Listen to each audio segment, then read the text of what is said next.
భద్రాద్రి కొత్తగూడెం జిల్లాలో MLA Kunamneni Sambasivarao CPI Congress party నాయకులతో కలిసి సమావేశం నిర్వహించారు. ఈ సందర్భంగా కోనంనేని సాంబశివరావు మాట్లాడుతూ కొత్తగూడెం కార్పొరేషన్ ఏర్పాటుకు కృషి చేసిన ముఖ్యమంత్రి రేవంత్ రెడ్డి, మంత్రులు తుమ్మల నాగేశ్వరరావు, పొంగులేటి శ్రీనివాసరెడ్డి, ఉప ముఖ్యమంత్రి భట్టి విక్రమార్కలకు ధన్యవాదాలు తెలిపారు. కొత్తగూడెం, పాల్వంచ 2 జంట పట్టణాలతో పాటు సుజాతానగర్ మండలంలోని 7 గ్రామ పంచాయతీలతో నూతన కార్పొరేషన్ ఏర్పాటు కానున్నట్లు తెలిపారు.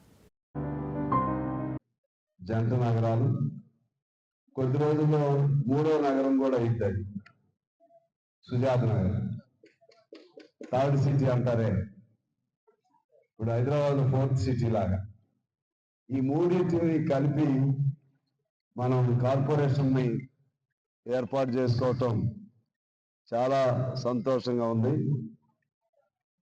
ఈ సందర్భంగా మన నియోజకవర్గ ప్రజలందరికీ, మన కొత్తగూడెం జిల్లా ప్రజలందరికీ నేను శుభాకాంక్షలు తెలియజేస్తా ఉన్నాను. నియోజకవర్గమే కాకుండా జిల్లా మొత్తానికి కూడా ఇది ఉపయోగదాయకమైనటువంటి కార్పొరేషన్. అంటే ఉపయోగం ఆ విధంగా ఉంటుంది, ఎందుకంటే జిల్లా కేంద్రం కాబట్టి. అలాగే